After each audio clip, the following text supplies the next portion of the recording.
Okay, it's Right. 11 a.m. Here in Toronto on the East Coast, and 6 p.m. in Israel, where Dr. Lockshin is. And just by way of introduction, the Zoom classes have for sure been a silver lining in the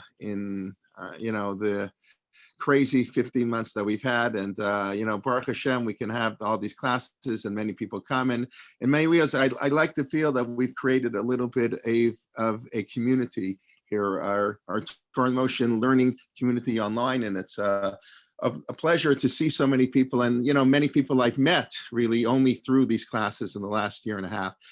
So with that, I just want to pass along some sad news. I'm sure many of you know if you've been coming on class the last number of weeks.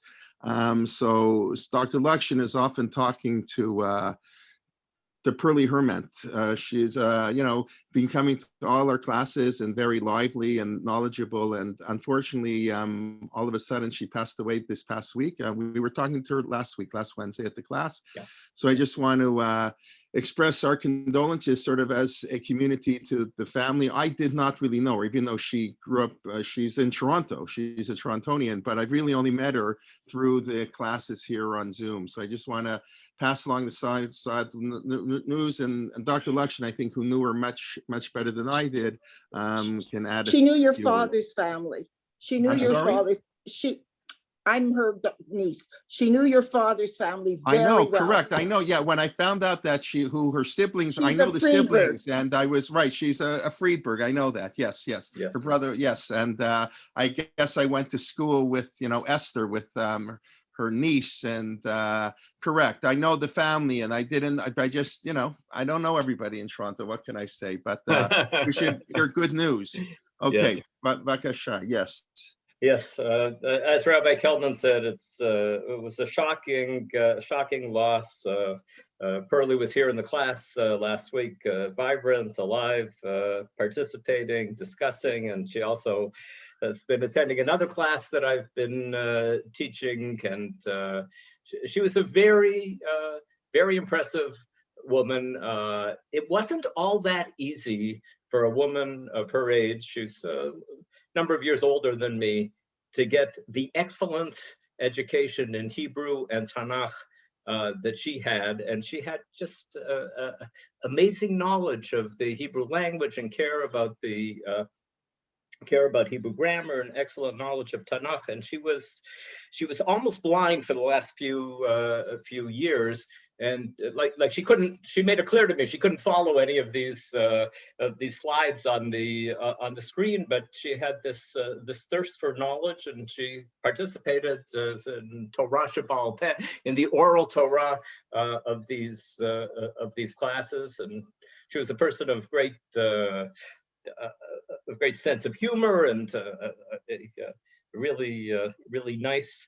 A nice human being, aside from being very intelligent and very committed to Jewish texts and Jewish studies, and she will be missed. And I want to dedicate today's class. I prepared today's class before she died, so it isn't that the topic for today is dedicated to her, but we're studying Torah and dedicating our study in memory. L'ilui nishmat Penina bat Chaim Halevi Berachel, Pearlie Herment.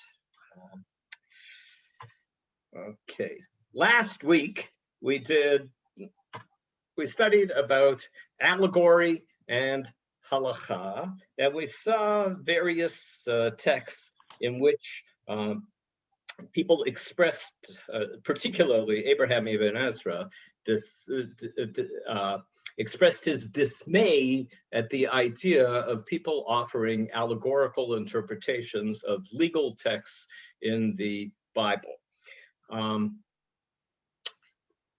So in today's session, we will be concentrating on 3 texts, if we manage to get to all 3 of them. But we're starting with this saying that goes back to the Mechilta, the Midrash that was written in the days of the Tanaim,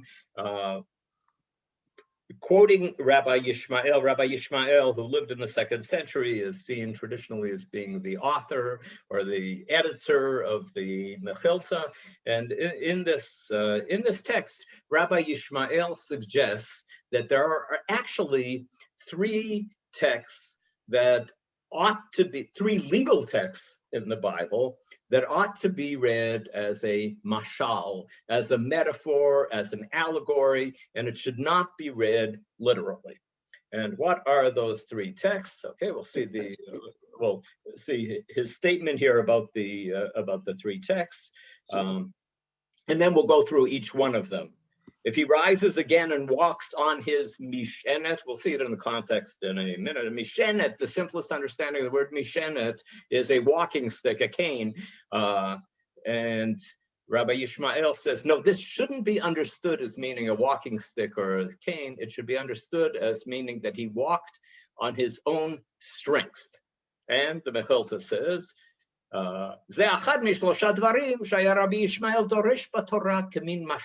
this is one of 3 expressions in the Torah that Rabbi Yishmael used to interpret as a mashal. Some of you might know that it was actually the great rabbi, Professor Abraham Joshua Heschel, who was the first one who came up with the theory that the big difference between Rabbi Yishmael and Rabbi Akiva, maybe the 2 leading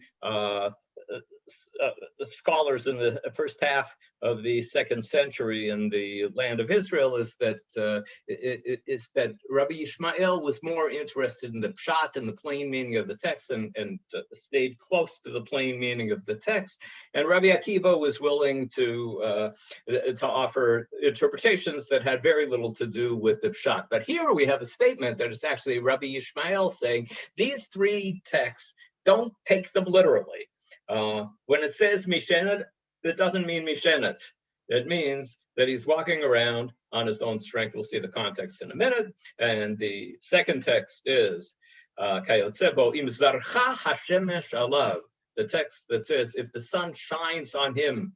And to which Rabbi Yishmael says, does the sun shine only on him? What does it mean the sun shines on him, on an individual? The sun shines on the entire world. Doesn't it shine on the entire world? Rather, interpret the verse to say, if just like the sun is the sign of peace in the world, so also if you know about the thief that he feels peace towards you and you still kill him, you are guilty. So the sun shining here should be understood metaphorically, allegorically here as a statement about, you know that the person is not your enemy. We'll see the context. And then the last one, similarly, it says in the case of the man who is claiming that the woman that he married was not a virgin, it says, Ufarsu hasimla, they shall spread out the sheet.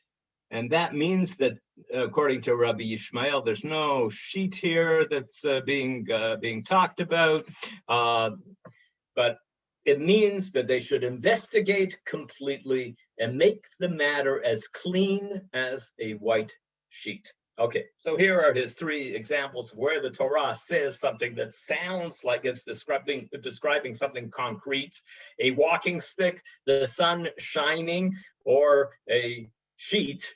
And for all 3 of these texts, Rabbi Yishmael says, don't read this text literally. Okay, let's go through them one at a time and see what Rabbi Yishmael is actually suggesting. The first text: when men quarrel and one of them strikes the other one with a stone or with a fist, and he does not die, but has to take to his bed. So the 2nd verse reads, Im yakum vehitalech bachutz al mishanto v'nika hamakeh rak shivto yitain v'rapo yirapeh. If the person who was hit gets up and walks outdoors on his mishenet, and the JPS reasonably enough translates the words mishenet as meaning his staff, his walking stick, the assailant shall go unpunished, except that he must pay for his idleness and for his cure. What is the legal issue here? The legal issue here is we have a case of assault, and the person who was assaulted is sick and in bed. And then the question is whether the assault, if this person later dies, can the assault be seen as the cause of the death? And so I guess that today, this legal issue could still occur today, that there is a case of assault and somebody's in bed, in hospital, or at home, and then dies 3 days later, 3 weeks later, 3 months later, 3 years later, and you're trying to decide, did the person die because of the assault that took place beforehand? So I'm guessing that possibly, if we were to have a legal case about something like this today, that it might be dependent on an autopsy, on a post-mortem, on an examination. If the state, if the province wanted to prefer charges against this person for murder, then they might do an autopsy on the deceased in order to decide whether, some of you who know medical things better than I do might know better than I, but that would be my guess about what we would do today, that the state would bring this evidence to court that would show that the assault was directly the cause of the death, even if a number of hours, days, months, or possibly even years went by between the time of the assault and the time that the person died. And the standard halachic understanding here is that while the person who was assaulted is sitting there in this kind of state of limbo, and we're not sure whether he or she is going to live, that the person who committed the assault is put into custody until it's determined whether the person is going to live or not. And then it says that the person is released. The assailant shall go unpunished. V'nikah hamakeh will say, okay, obviously you are not guilty of murder. All you are guilty here of is assault. And of course you have to pay the bills for the for healing. You have to pay the hospital bills. You also have to pay like the unemployment insurance, the work that this person was unable to do. So the assailant still has financial responsibilities because of this, but the assailant will not be considered a murderer. And what is the cutoff point? How do we know, according to the Torah, according to the Pshat understanding of the Torah, the criterion is that if the person who was assaulted stayed in bed, was never able to get out of bed and walk around, then we assume that the assault was what caused the person's death.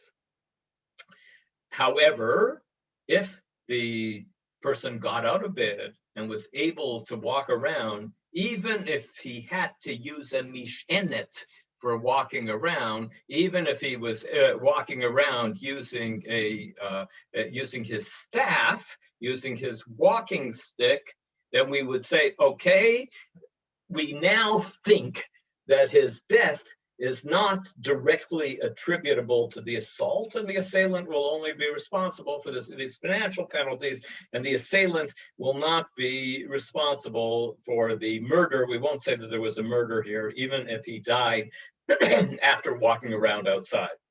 So it's interesting that Rabbi Yishmael's reading of the text makes this stricter, because Rabbi Yishmael's reading, which is adopted here by Rashi, Rashi says, Al Mishanto, Al Buryo Kocho. Al Mishanto means that he walked around on his own steam and his own strength, which seems to imply that he was walking around without a walking stick. That it's a different level of activity, a higher level of activity that was required in order to prove that the assault was not the direct cause of the death of the person, the death of the victim. So that's what Rabbi Yishmael said back in the previous text. Al Burio on his own strength, and Rashi says the same thing, following this approach. Last week we saw that Abraham Ibn Ezra had this kind of ambivalent attitude towards allegorical interpretations of biblical texts. In his earlier works, he wrote, there are two possibilities for understanding this text that could be understood allegorically, or it could be understood according to the interpretation given by the classical rabbis. And then later on, in his later years, after he'd moved to northern France, and possibly after he had come in contact with Pshat commentators of the Bible who were even more radical than he in their dedication to Pshat, then he started towing the line more and accepting the rabbinical interpretation, the traditional rabbinical interpretation. The same thing happens here. Again, we have the benefit, we see the early commentary that Ibn Ezra wrote on the book of Exodus and the later commentary that he wrote on the book of Exodus. So in the earlier commentary, his shorter commentary on the book of Exodus that you will not find in the traditional Mikraot Gedolot collections, compendia. You will find it in the Torah Chaim, Mikraot Gedolot, and in some other good editions. You can find this earlier commentary on Exodus. He begins by saying, Al mishanto kamo ve'ish mishanto biado merov yamim.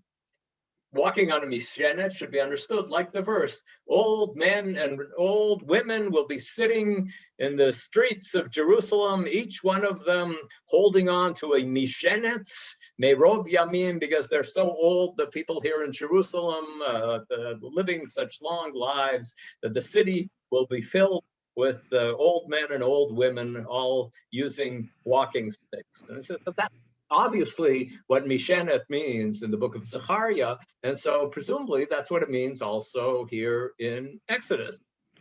But, says Ibn Ezra, the rabbi said that on his mishenet means walking unaided, meaning that he needs to lean on no one.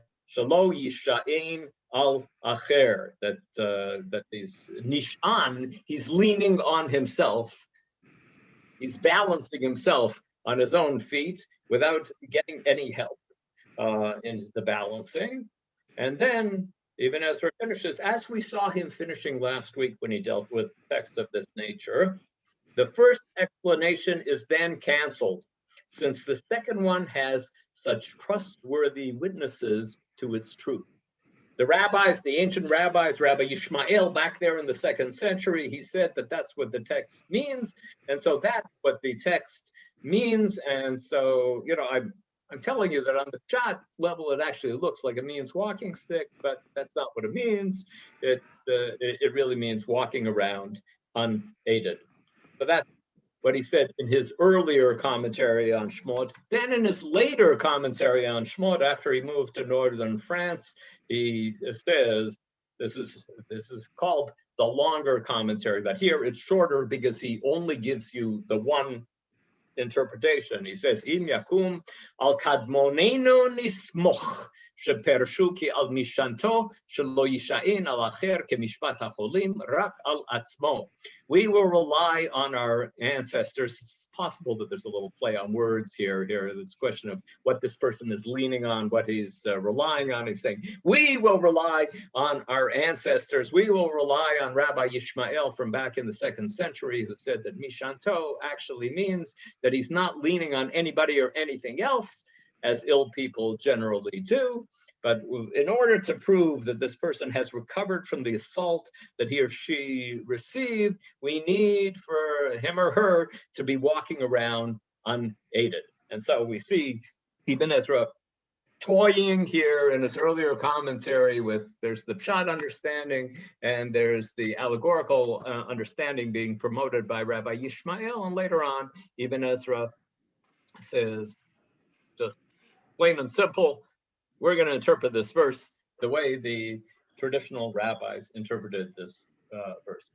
What we are going to see today, the surprise that we're going to see today, is that even in all of these texts where Rabbi Yishmael says, please interpret this concrete image here in this text, please interpret it in a non-concrete way, please interpret it in a metaphorical kind of way, still in each of these texts we will find one of the great Torah commentators from medieval times who just doesn't like the idea of doing it. And despite the fact that Rabbi Yishmael, this great authority for the 2nd century, said to offer a metaphorical understanding, to accept the metaphorical understanding of the text, we will find proponents of the literal understanding.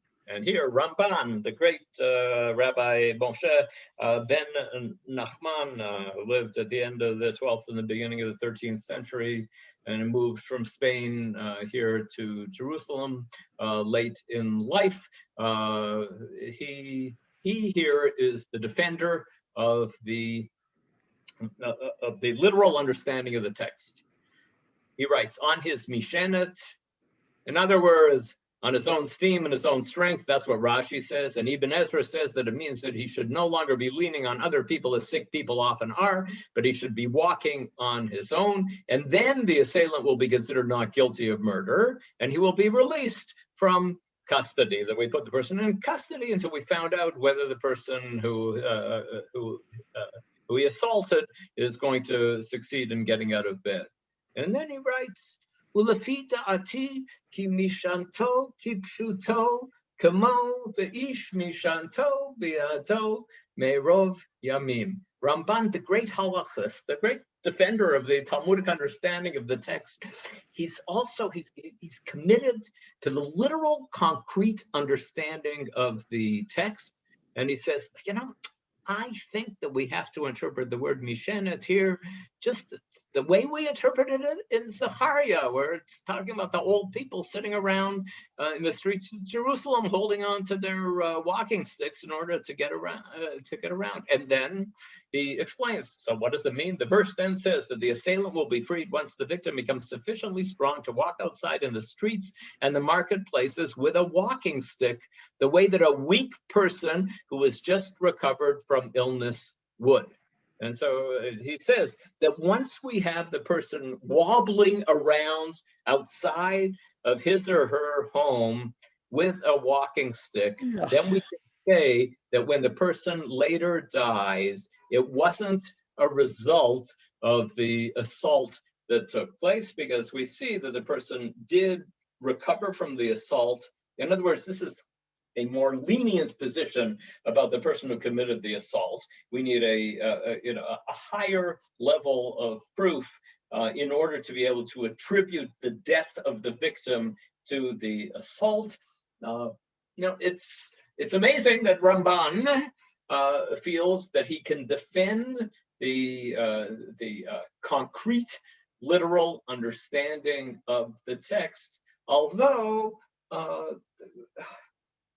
there's this tradition of interpretation beforehand that offered the allegorical understanding. Perhaps, I'm just throwing out this idea, perhaps this is all connected to what we saw last week when we looked through a number of texts where rabbis spoke out extremely strongly against offering non-concrete understanding of concrete terms in legal texts, and we suggested last week that it could be a result of a polemic against Christian understandings of texts. That's example number one.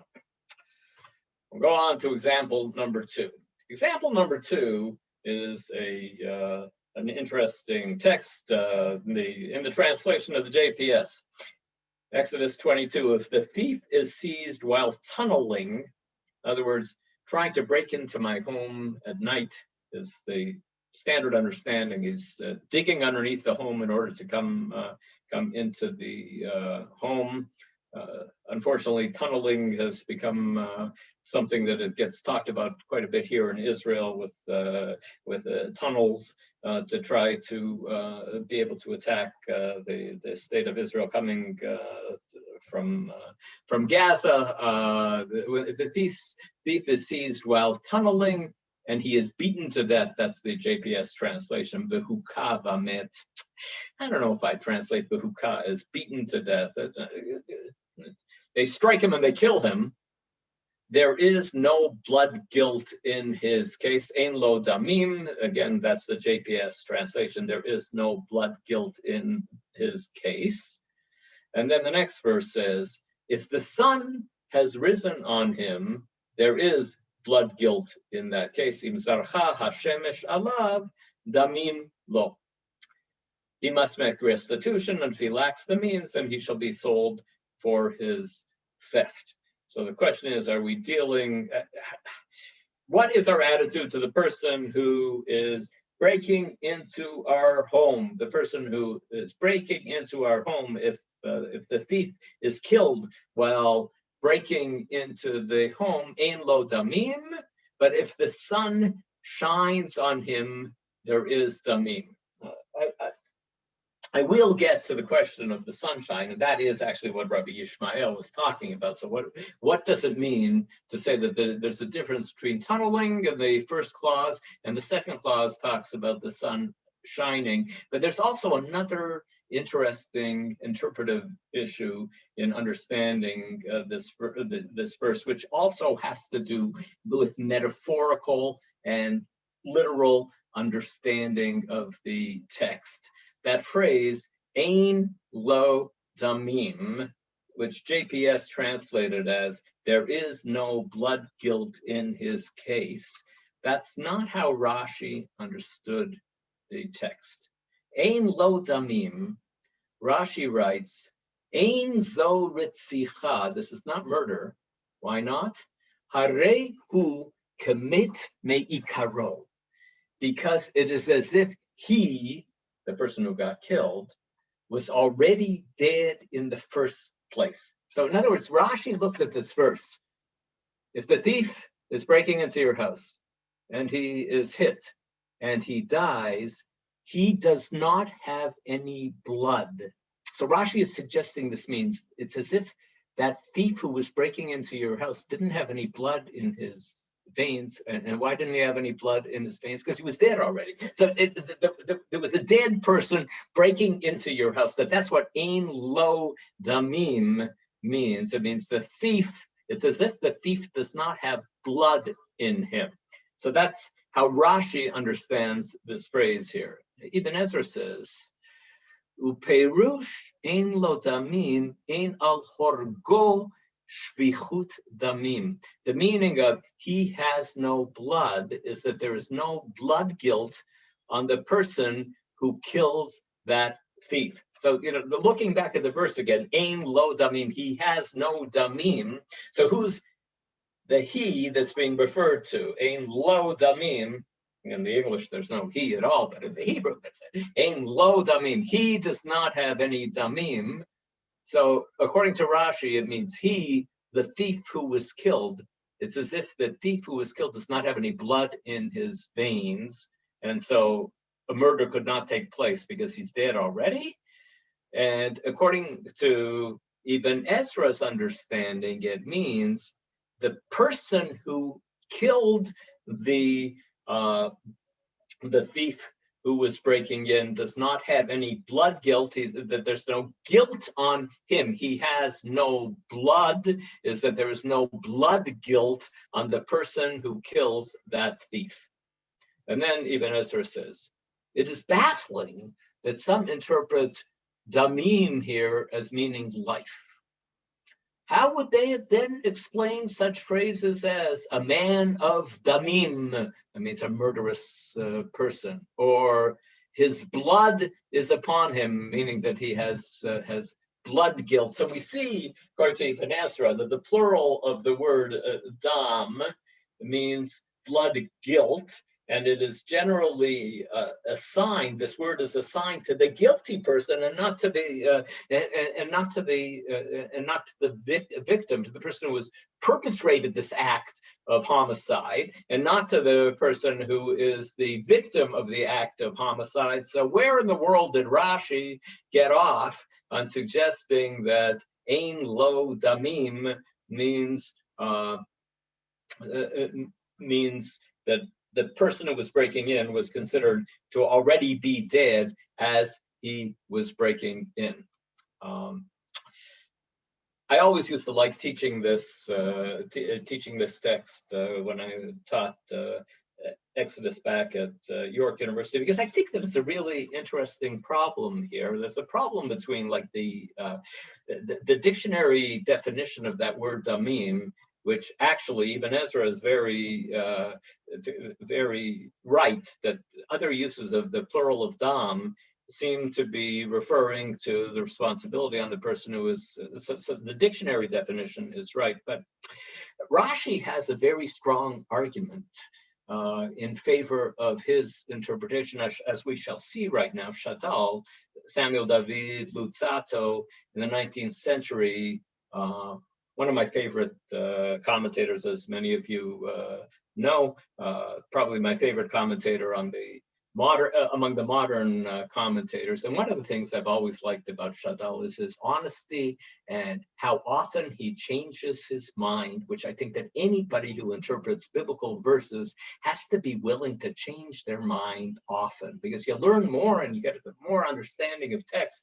Rashbam was the one who came up with the phrase, that every day there are newly understood Pshat understandings of the text. So Shadal begins his commentary, and he says here, Shadal actually never wrote a commentary, never published a full commentary on the Torah in his life. He left behind notes that were published after he was a Bible teacher in the Collegio Rabbinico, in the modern Orthodox rabbinical seminary in Padua for almost his entire life. And he left behind his notes for his classes that go through the entire Torah and various other books of the Tanach. And a few years after he died, his Torah commentary was published from his notes by his students.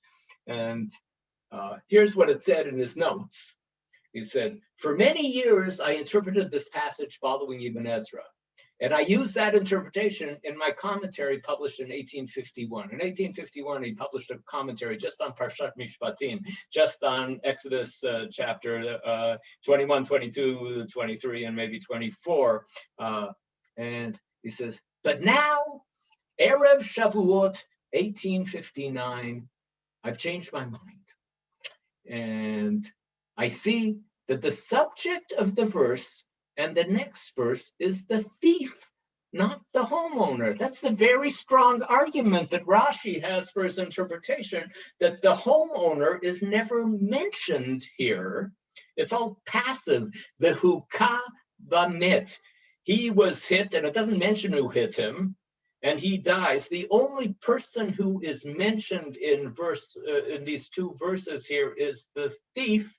And so to say that the verb lo, he has no damim, applies to the person who hit him, is a very clumsy argument from the syntax point of view, Shadal realizes, and that's the strength of Rashi's interpretation that he figured out on Erev Shavuot in 1859. I see that the subject of the verse and the next verse is the thief, not the homeowner. The meaning of he has no damim is that he, the thief, is not considered a living person with blood flowing through him. That's how I interpreted Rashi, because I read Shadal's understanding of Rashi, that it means there is no blood running through his veins. He is considered dead. Unechshav kamet. So the person who killed him killed someone who was legally dead already. For those of you with some Aramaic, you can see it on the left-hand side there. Gavra ktila ktal, a Talmudic phrase that is used about the question of what happens if somebody kills a person who is defined halachically as being a treifa, someone who is about to die. The doctors say this person is going to die in the next hour, in the next day, whatever, and somebody comes in and kills that person. Of course, that's not a permissible act according to halacha, but is it murder according to halacha? It's not murder according to halacha because the Gemara says, Gavra ktila ktal. He killed somebody who's already dying, and so that's not the same as killing somebody who is not about to die. The whole question of both of these texts that we have seen so far is the question of what does it mean to be alive, and what does it mean to be dead, and what does it mean to go from being alive to being dead.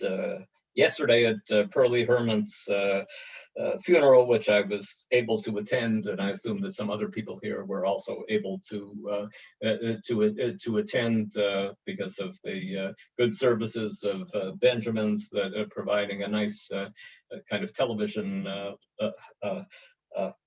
broadcast of the funeral. Her older brother, Rabbi Ben Friedberg, began by saying, we all remember that we're all going to die. And but the question is, when is it going to take place? And the shock of when it takes place, even though we all realize that we are going to die. So all of us, each of us is, of course, immortal. And in a certain sense, each one of us is a gavra ktila, is somebody who is going to die. But there is a difference between somebody who's going to die right now because of the situation that he or she is in, and somebody who is just going to die at some further time in the future. Shadal continues. Both Ibn Ezra and Mendelssohn found this metaphorical, poetic language difficult. What Rashi said, hayakashelahem halashon hazeh hamushal v'hashiri. That's what Rashi was actually doing. He was looking at that phrase, ein lo damim. Now, obviously, if you say that damim actually means blood, then it's not literal, because you can't say there was no blood in the veins of the person who was killed. Of course there was blood in the veins of the person who was killed, but it's metaphorical, lyrical, poetic language. But Shadal, who was a poet himself, said that Ibn Ezra and Mendelssohn didn't. Ibn Ezra was also a poet. It's a shocking aspect of Ibn Ezra's commentary on the Torah is that while Ibn Ezra himself was a poet, he didn't like relating to passages in the Torah as being poetic. But Shadal says, this is obviously poetic language, saying he does not have any blood. It's not saying that he doesn't have any blood in the veins. It's just saying he doesn't. It's as if he isn't still alive. That a person who was alive would be considered dead as if he had no blood. And they offered unlikely explanations. So they twisted the syntax to get ein lo damim to refer to the person who did the killing instead of the person who got killed. And then Shadal finishes off. But Rashi had a palate that could accurately taste Hebrew idioms. I like that phrase. And of course, that is also lyrical, metaphorical, poetic language. It isn't that Rashi's palate actually tasted the words, but when Rashi saw a Hebrew phrase, it resonated with him in the right way, and he could recognize poetry as poetry, and he could recognize metaphor as metaphor, v'hevin hadavar al buryo, and he understood the matter correctly. So that's the first issue of metaphorical or lyrical or poetic understanding of this text. But the other issue is the question, just going back and reminding ourselves what it says in the text. There's a difference whether the thief is tunneling in there or if the sun has risen on him. So the Talmud offers two interpretations of what it means for the sun to rise on the person who is breaking into the house. The first explanation, the rabbis taught, there is no blood. If the sun shines on him, does the sun shine only on that thief? Rather, the verse means, if the matter is clear to you as sunshine, that he is approaching you in a manner that is not peaceful, then kill him. Otherwise, do not kill him. So I'm at home and I find somebody breaking into my home here. The principle here, the legal principle that became a principle in the Western world, the principle of haba l'horgecha hashkem l'horgo, that if somebody is coming to kill you, you have the right to kill them before they kill you. And it can be assumed that if somebody is breaking into your house, that they are willing to kill you. That's the underlying assumption here. So the first interpretation suggests if it's clear to you that he really wants to kill you, then you can kill him. But otherwise, you're not allowed to kill him, meaning if you don't know for sure, you don't recognize the person coming in, so you have no idea whether that person would be willing to kill you or not. So according to this first understanding, if it's clear to you that he is approaching you in a belligerent manner, then you can kill him. Otherwise, do not kill him. And then the other metaphorical reading makes the opposite kind of conclusion. A different Braita reads, if the sun shines on him, does the sun shine only on that thief? Rather, the verse means, if it is clear to you as sunshine that he is approaching you in a peaceful manner, then don't kill him. If you see somebody breaking into your house and he's your best friend, and you're thinking to yourself, would that person actually be willing to kill me? So if it's your best friend, then don't kill them. But otherwise, if you don't know whether this person is coming to kill you or not, you're allowed to assume that that person is coming there to kill you.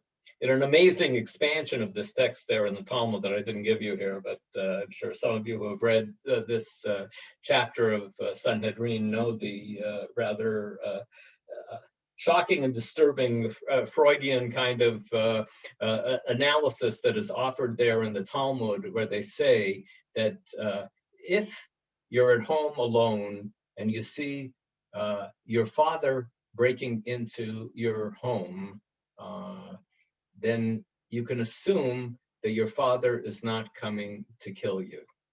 But if you are at home alone and you see your son breaking into your home, then it's possible that your son is coming to kill you. So whatever you say about that, the text is making a distinction between, so what's the sunshine? It has nothing to do with sun. It only has to do with the question of what is the level of the certainty of your knowledge about the situation. And it could work, according to the Gemara, there are two different directions that it could work.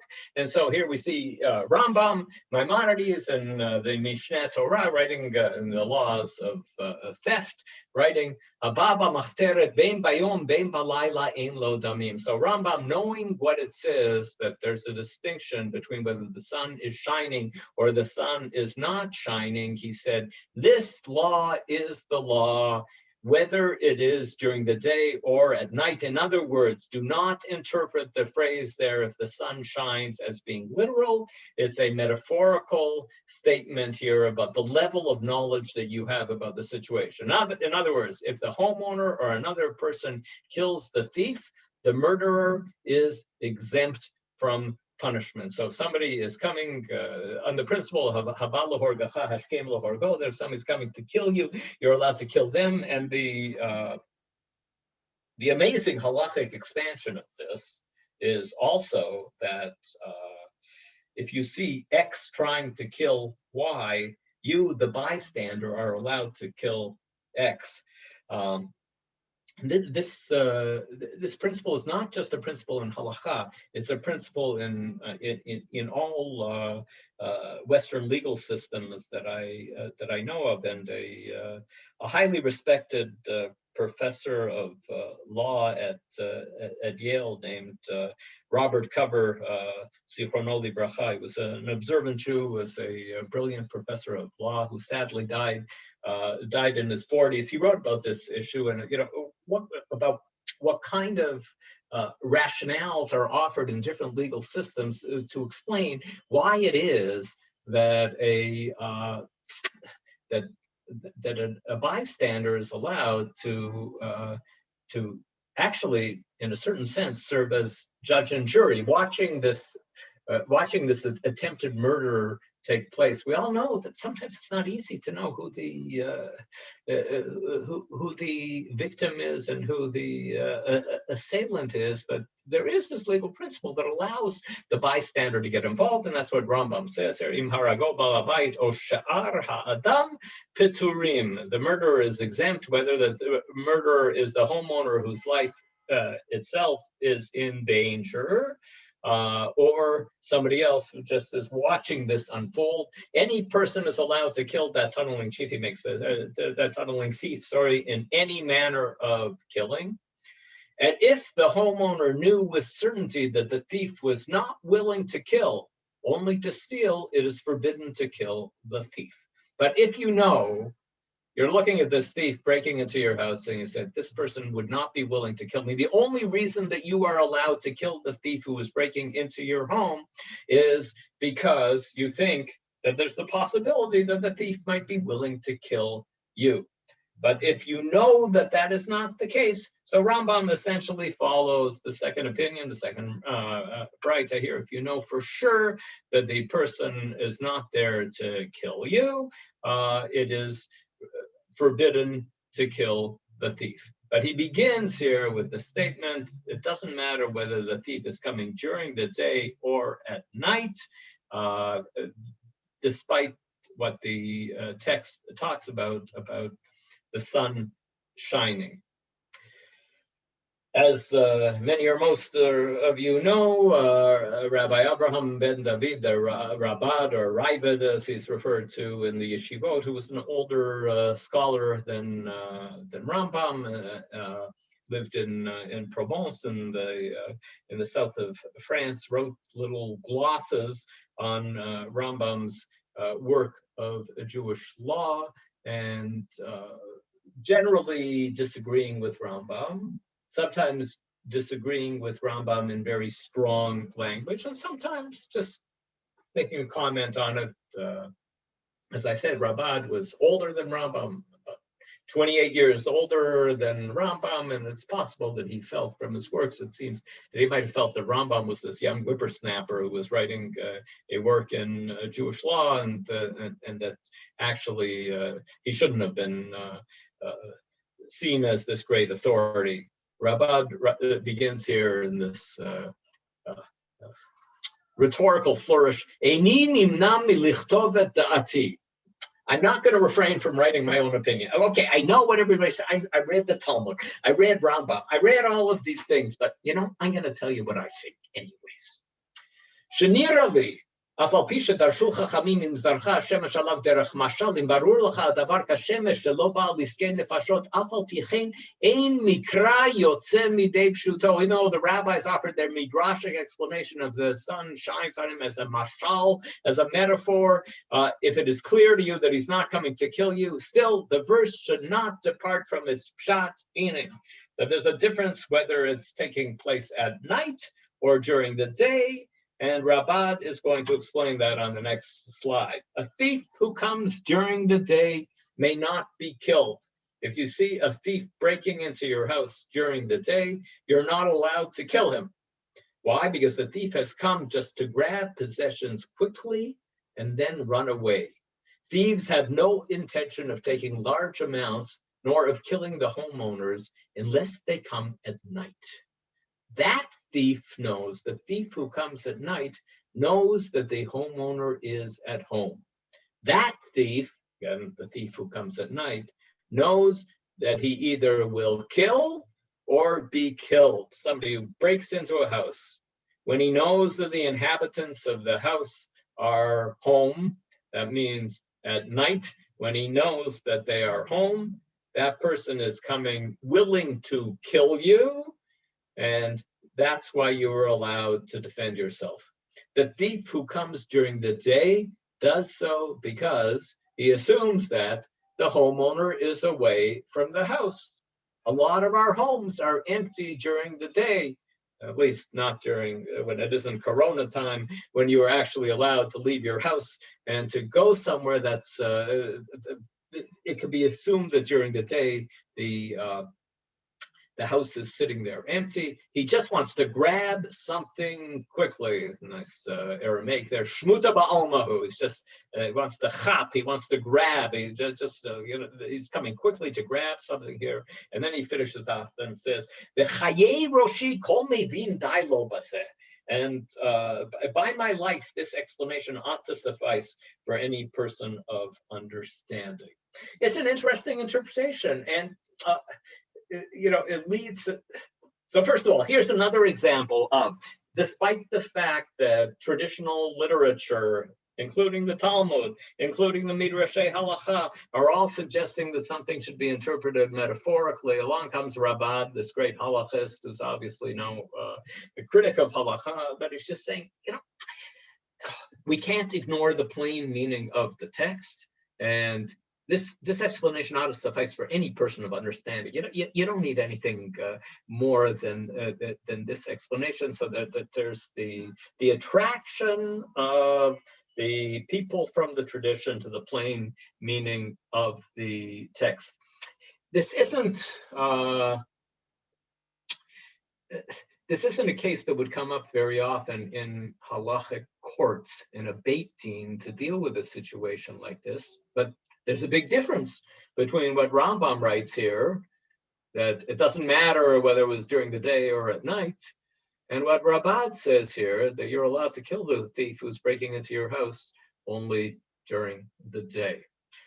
I'll just finish off by pointing out, some of you might know that in the law code of Eshnuna, a law code that's almost 4,000 years old from Mesopotamia, people like to point out the similarities between the law code of Eshnuna and also the law code of Hammurabi and the laws that appear in the Bible, particularly in Pshat Mishpatim, particularly in what we call the covenant code in Exodus 21, 22, 23. So what does it say in the law code of Eshnuna? A man who was caught in the field of a merchant, nobody is quite sure how to translate the word there that's translated here as merchant, in the crop during daytime shall pay 10 shekels of silver, but if he's caught there in the crop at night, he shall die. A man who is caught in the house of a merchant in the house during daytime shall pay 10 shekels of silver. He who is caught in the house at night shall die. And when the law code of Eshnuna was discovered, people said, oh, right away you see that the Torah has basically just taken the law from Eshnuna, but it is definitely not the case, because in Eshnuna it says that this law applies whether it is in the field or in the house. And in the field, there's no danger to human life. If the thief is breaking into your field at night, there's not the whole principle in the Torah is the rule of Haba lehorgecha hashkem lehorgo, but in Eshnuna the principle is, I'm not sure what the principle is in Eshnuna, but it appears that the principle is that somebody who does something like this at night that's dastardly and nefarious to do something like this at night, and a person like this deserves to die, and it's not out of protection, but just somebody who is a great danger to society if he's willing to go around into people's fields at night, stealing from the field at night. So you can kill a thief like this, because in Eshnuna and Hammurabi, very often thieves get the death penalty. And the Torah gets rid of this, and so the same model is here. Is it possible that the attraction originally of the metaphorical understanding of this text was because of wanting to get away from this this kind of technical model, that the only difference is whether it was during the day or at night? I don't know. I'm just throw that out as a possibility. And I will not get to the third example today, nor will I get to it next time. We'll come to we'll deal with a different text next week. And let's take a look at the chat and see what we have there. Okay, go back to earlier chats. Somebody asked what my other class is. Drop me an email, lockshin@yorku.ca. I'll answer the question. Ilana said, Pearlie brought such a lively spirit to the classes. That is very true. Okay, Catherine says, Exodus 21 sounds like a workers' compensation investigation where the insurance company sends someone to spy on the injured person's activity to see if they have exaggerated the injury. Catherine, I'm with you 100%. That is what it sounds like. Just, you go to check out to see, did the person, they're claiming that they die, have they been walking around with or without a walking stick? Maybe Mishened means a Philippine caregiver. Okay, it could be. I guess that's the. I'm sure that many of you know that here in Israel, the word Filipinit means caregiver. It doesn't matter what nationality the caregiver is, but the word Filipinit just means caregiver in this country. I don't know if we should be proud of that, but that is the usage in modern Israeli Hebrew. Are these, iPad asks, are these different interpretations in agreement with the science medical knowledge of the day? I assume that that is the case. Or the other possibility is that there wasn't clear scientific medical knowledge of there wasn't any simple formula for figuring out whether the person died because of the assault. And so, Exodus 22, what is the antecedent of the he and his? Miriam asked that at 6:27 before I raised that question. Miriam, you're absolutely right. As we pointed out in the continuation, that is the basis for Rashi's interpretation, that the he and the his has to be the thief, because that's the only noun that is there. Hats off to you, Miriam, for realizing that ahead of time. Zev writes, who is sold for what theft in the biblical world? If you steal and you cannot repay it, the rule is v'nimkar b'gnevato. It becomes an Eved Ivri, it becomes a Jewish slave, a Jewish servant. There's a limited number, no matter how big the theft is, you can't be in this position for more than 6 years. And this was actually, to us, this does not sound very progressive, but this was actually pretty progressive for the ancient world, because in the ancient world, if you stole and you couldn't repay what you stole, then you were killed. And the Torah came along and said, no, you never kill a thief. But if he can't repay it, then he goes to work off his debt, and he can only work it off for a certain number of years. And if he didn't work it off at that point, he goes free anyways, even though he has what was stolen here? So it doesn't say what was stolen, but he is referred to as Haganav. So the second half of the pasuk is very damim lo, I mean, you can't kill him. Shalem yishalem. So it says that he has to pay, and the assumption has to be that he pays for what he stole. He has to make, you're right, Seb, it doesn't say that directly, but you have to assume that is to be understood from the text. But I thought he was dead. No, in the first part it says, the first verse it says, if you kill him, elo damim, that's fine. But in the second half, particularly if we take Rashi's understanding, he's still alive.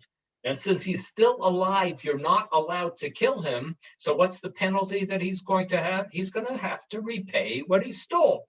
Damim lo. This is a living person. You're not allowed to kill that person for breaking into your house. And what claim do you have against him? You have the financial claim. If he steals something from your home, he will repay it. And if he can't repay it, then he will become your slave for a short period of time in order to work off the debt. You're right, Zeb, you have to add things to the verse to say that, but I think that's how you have to understand it. Gershon says, dead man walking. Yes, that's a good translation of Gavra Katila Katal. Yes, Susanna says, seems very odd to say that he's dead already, but Shadal thinks that that's the lyrical, poetic way that the Torah said it. Batya says, so if we're attacked and we fight back, we're not guilty if the attacker did. That's the whole principle of Haba lahorgecha, hashkem lahorgo. Yes, Batya, certainly the case. What about Demei achicha tzoakim? Yes. What would you're right, Epi. I said that Ibn Ezra cited these various plural uses of damim and said that the plural uses of damim seem to have something to do with blood guilt.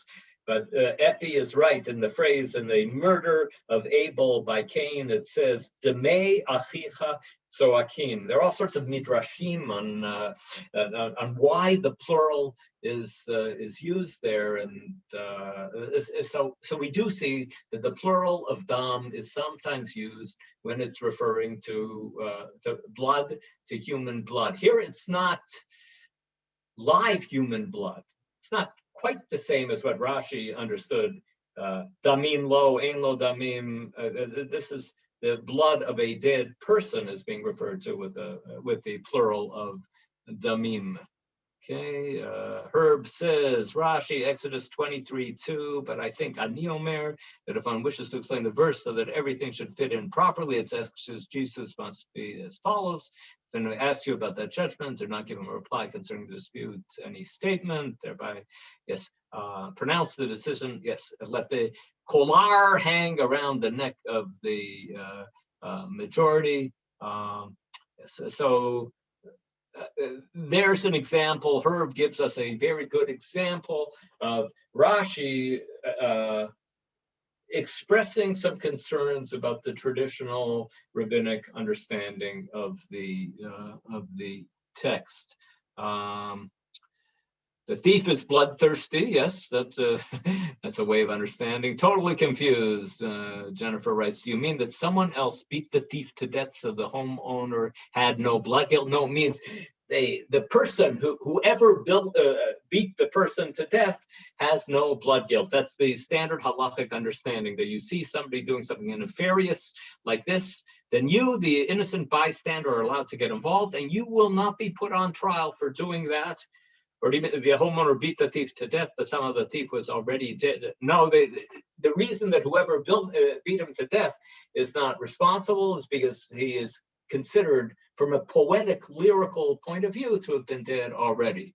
Or the same lo damimi, that the thief metaphorically had no blood because he was breaking the law. That is correct, because we say that he knows. The Talmud explains that. I always used to wonder whether the Talmud would have explained this way in days when almost all of us, or maybe all of us, have homeowners insurance. But if you don't have insurance on the contents of your home and you see somebody breaking into your home, the Talmud says that every thief knows, every human being knows, Ein Adam ma'amid atzmo al mamono, that nobody is going to just stand aside and allow somebody to steal from them. I always used to tell my students at York University that if somebody was breaking into my house in the middle of the night, I would probably try to find a good place to hide so that they don't kill me. Yes, that's true. Yes, Epi says that's right.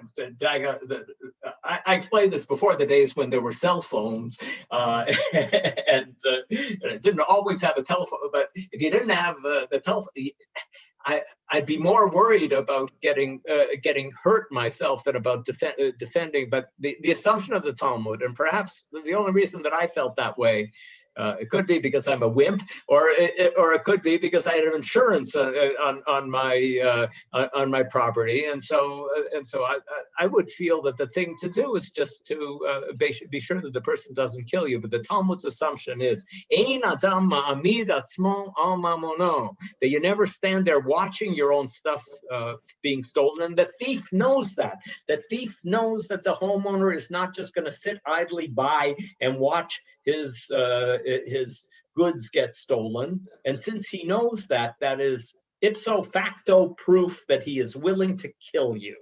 Because he, yes, Susan. I was going to say, I have a friend whose house was broken into during the day, and she happened to come home, and the thief grabbed her arm, put a gun to her head, broke her shoulder. She would not be allowed to defend herself according to the Talmud, because it says during the day. So what do you do during the day? No, the Talmud did not say that. It was only Rabbi who said that. Who said, why all these Talmudic texts are giving this, but that's not the halacha.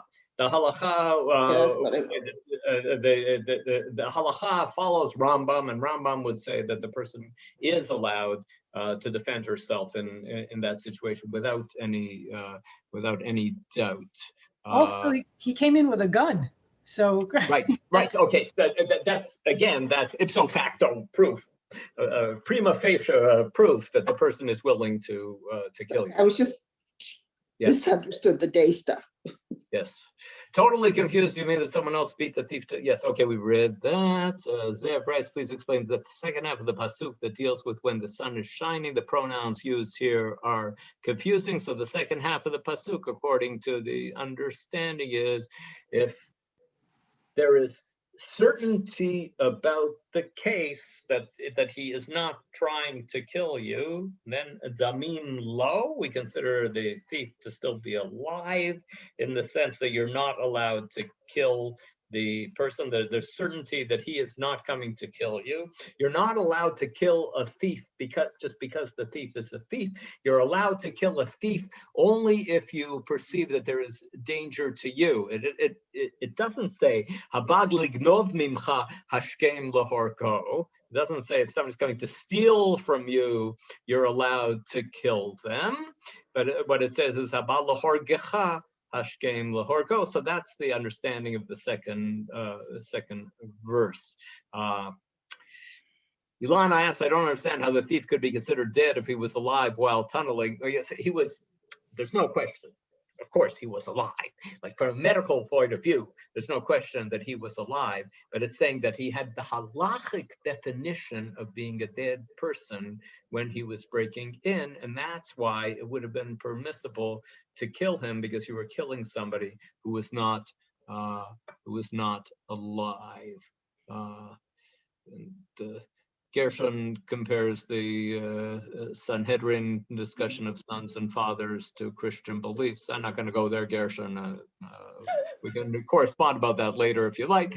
Epi writes, the Pshat of day versus night makes sense in the pre-electric era when night was the full opposite of day. It was very dark. Totally correct, Epi. That's something else that we do if we hear something. If we hear something in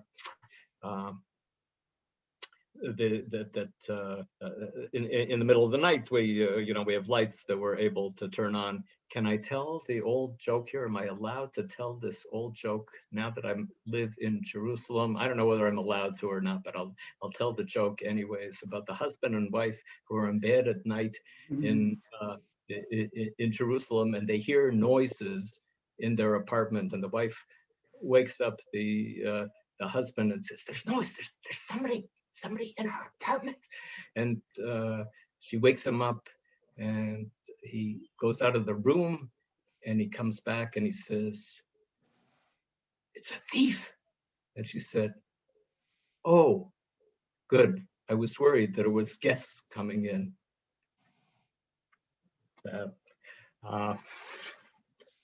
Yes, and all of you are welcome guests to come and visit here. People in Jerusalem sometimes like to joke about the invasion of guests. That halavai, there should be an invasion of guests. They should open up the border here, and people should be allowed to come here. In here, the original safe room in Israel, it has additional uses or duties. Haven't some of these passages been abused in recent Israeli politics and history? Well, Pat, I am not going to go. I'm not going to go there. And anybody who wishes to talk about politics, we could talk about politics another time. Rabbi Kelman, do you have another class in 6 minutes, or do you No, not? not in 6 minutes, in 51 minutes. In 51 minutes, Sefer Yirmiyahu, the beginning of a 12-part series with Simi Peter. So everybody can have an extended lunch and then come back for 1 o'clock. By the way, it's interesting, the word damim in Hebrew means, of course, both, death and money, because clearly Chazal saw when you steal a person's money, you're taking away part of their life. I mean, you didn't get into that whole connection between damim used in this dual sense, but just whatever for another time if you'd like. But thank you very much, and we'll see you, please God, next week. Everybody should be well. Yirmiyahu at 1 o'clock. Moshe Sokolov on the Haftorah at 8 o'clock this evening. And tomorrow morning, Shuli Mishkin begins her series at 11 a.m. on the touring of Israel, 6-part series. And then tomorrow night, Rabbi Noah Chezis of Sharon, Massachusetts, used to be the associate rabbi at Sher Shemaim here in Toronto, young, up-and-coming rabbi, or up-and-came rabbi, I don't know, is tomorrow night at 8:30 p.m. and then my Pirkei Avot Shir 9:30 a.m. Friday morning. So we look forward to learning with you. Please invite a friend, and okay, everybody be well, and those who can make it in 49 minutes. Now we will see you soon, and thank you very much, everybody. Have a wonderful day. Have a good week, everyone. Bye-bye. Okay, yeah, be well. You hear good news.